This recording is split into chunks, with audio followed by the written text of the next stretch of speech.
میرا مانا لال گجر سے میں سوات ونگ کے پریزیڈنٹ کو ریکویسٹ کروں گا کہ آئیں وہ 2 منٹ اپنے خیالات کا اظہار کریں. Thank you.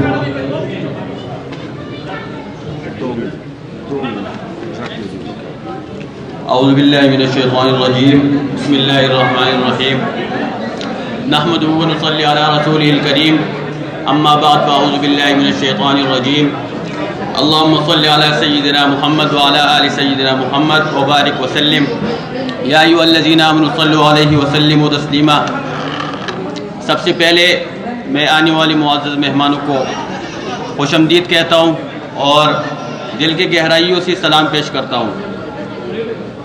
اور میں پاکستان سے اویس انجم صاحب کو عمرے کی مبارکباد پیش کرتا ہوں اور ان کو بھی خوش آمدید کہتا ہوں. اور اس کے بعد جو KSA کی جو نئی باڈی بنی ہے نیشنل لیول پہ اور سٹی لیول پہ جو ہماری بہنیں ہیں ان میں سے بھی ہے، تو سب کو بھی میں مبارکباد پیش کرتا ہوں اور دل کے گہرائیوں سے بھی ان کو سلام پیش کرتا ہوں. اور اس کے بعد پوری جدہ ونگ اور جو سٹی باڈی ہے وغیرہ سب کو بھی میں ان کا بھی شکریہ ادا کرتا ہوں کہ انہوں نے مجھ پہ اعتماد کیا اور سوات ونگ کا مجھے نمائندگی دی گئی. دوستو، آج چونکہ 25 دسمبر ہے، قائد اعظم ڈے ہے، تو اس کو ہم پاکستان ڈے بھی کہہ سکتے ہیں کیونکہ قائد اعظم ڈے چونکہ پاکستان قائد اعظم کے ساتھ جڑا ہوا ہے تو اس پہ بھی تھوڑا سا بات کروں گا. دوستو، جب اللہ تعالیٰ نے انسان کو پیدا کیا تو اس کے بعد دوسرا انسان بھی پیدا کیا، وہ اس لیے کہ وہ انٹر ڈیپینڈنٹ ہے. وہ ایک انسان کے بعد دوسرا انسان اس لیے پیدا کیا کہ وہ دوسری انسان کا کام آئے گا. تو یہ ٹائم کے ساتھ یہ انسانیت بڑھتے گئے، ایک قوم بن گئی، معاشرہ بن گیا. تو جب قومیں اور معاشرے بن گئے تو ایک اس کے ساتھ دو ٹرم جڑ گئے، ایک ہے زوال اور ایک ہے عروج. تو ٹائم وقتاً فوقتاً معاشروں پہ اور قوموں پہ زوال اور عروج آتے رہے ہیں اور آتی بھی ہے، لیکن اس کے کچھ اسباب ہیں. زوال کے بھی کچھ اسباب ہوتے ہیں اور عروج کے بھی اسباب ہوتے ہیں اور یہ انٹر کنیکٹڈ ہے. یعنی اگر زوال کے بعد عروج آتا ہے، عروج کے بعد زوال آتا ہے. لیکن اس کے اسباب کے لیے ہمیں تھوڑا سا اپنی تاریخ پہ روشنا ڈالنا پڑے گا. تو تاریخ یہ ہے، ایک ہے جو پیغمبر اسلام کا تاریخ ہے، دوسرا ہے قائد اعظم محمد علی جناح جو کہ تاریخی پاکستان ہے. حضرت محمد صلی اللہ علیہ وسلم جب دنیا میں تشریف لائے تو جہالت کا دور تھا اور لوگ طرح طرح کے مظالم مظلوموں پہ کر رہے تھے. امیر کے لیے الگ قانون تھا، مالدار کے لیے الگ قانون تھا، لیکن اتنے میں وہ آیا، جدوجہد کی قربانی دی اور آخرکار ایک مدینہ کی آزاد ریاست بنائی. بہت بڑی زیادہ قربانیوں کے بعد ایک جدوجہد کی. اور اس کے بعد میں بہت شارٹ کرنا چاہتا ہوں کیونکہ ٹائم نہیں ہے. اس کے بعد ہمارے لیے ایک دوسری تاریخ بہت اہم ہے جو کہ تاریخ پاکستان ہے.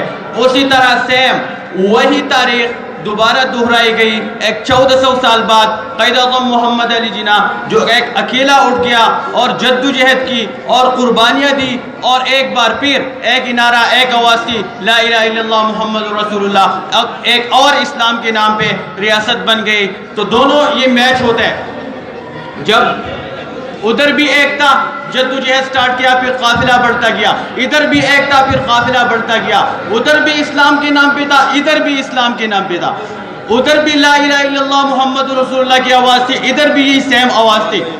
تو دوستو، اب بات یہ ہے کہ یہاں پہ 25 دسمبر پہ جب ہم پروگرام کرتے ہیں تو اس کا مطلب یہ ہوتا ہے کہ اس کا تعلیمات جو ہے نا، قائد کا تعلیمات کو ہم زندہ کریں. تو تعلیمات کیا ہے؟ جب قائد اعظم سے پوچھا گیا کہ پاکستان کی طرز حکمرانی کیا ہوگی، قانونی طرز عمل کیا ہوگی، تو اس نے بتایا کہ میں کون ہوں مسلمانوں کا قانونی طرز عمل بنانے والا، یا میں کون ہوں حکمرانی بنانے والا. وہ تو قرآن شریف 1400 سال پہلے بتا چکا ہے تو میں آپ کو بتاؤں کہ قرآن کیا کہتے ہیں ہمیں. قرآن سب سے پہلے ابھی شاہین افریدی نے بتایا وَاعْتَصِمُوا بِحَبْلِ اللَّهِ جَمِيعًا وَلَا تَفَرَّقُوا. آپ تفرق میں نہ بٹو, آپ بائی بائی بن جاؤ. اگر آپ بائی بائی نہیں بنتے تو یہ معاشرہ زوال کا شکار ہوگا. تو قرآن آپ کو کہتا ہے, قرآن آپ کو کہتا ہے بائی بائی بن جاؤ.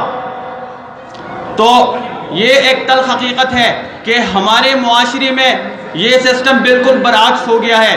کیا آج بائی بائی کے یعنی آج کی ضرورت نہیں ہے, ادھر انسان انسان سے جلتا ہے. کیا ہمارے کراچی کی گلیوں میں یہ جو قتل عام ہو رہا ہے یہ کیا پاکستانی نہیں ہے؟ یہ اپنے لوگ ہیں, یہ پاکستانی ہی ہے. کیا زینب جیسے معصوم بچے کے ساتھ زیادتی کر کے اور قتل عام کر کے یہ کسی اور نے نہیں کیا, یہ اپنی پاکستانی ہی نہیں کیا؟ تو وہ کہتا ہے کہ جب گھر کے چراغ سے آگ لگ جاتی ہے تو اس کا بجھانا پھر مشکل ہوتا ہے. تو دوستو ہمیں سب سے پہلے اس بات پہ عمل کرنا چاہیے, قائد اعظم کی جتنی بھی تعلیمات ہیں ان پہ عمل کر, کیونکہ عمران خان اکیلا ہے, اس پہ صرف نہیں ہوگا, ہماری تعاون کی ضرورت ہوگی. ہم اگر اس تعلیمات پہ عمل کریں گے تو ہمارا معاشرہ زوال کی طرف نہیں جائے گا. تو دوستو میں آپ سب لوگوں سے اجازت چاہتا ہوں, کیونکہ میرے پاس میرے پیارے بھائی شاہین افریدی وہ بار بار مجھے بول رہا ہے کہ ٹائم کم ہے, تو اس لیے میں آپ لوگوں سے اجازت چاہتا ہوں.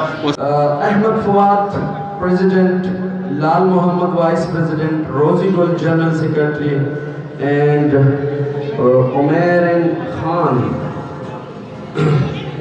میری درخواست ہے کہ لیاقت صاحب کا بھی کہ وہ بھی اسٹیج پہ آئیں اور یہ سوات ون کی نوٹیفیکیشن ڈیلیور کریں.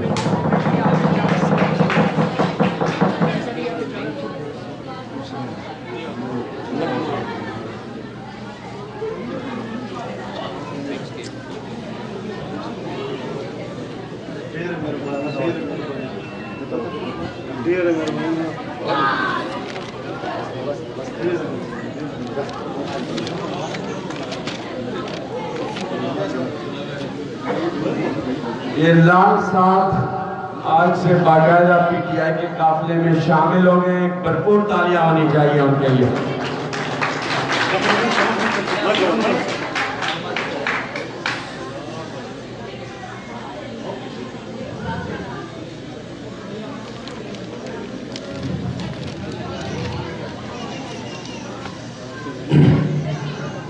Thank you very much Kaisar Javed صاحب, thank you very much Awais Anjum صاحب, thank you very much لیاقت خان صاحب, لال خان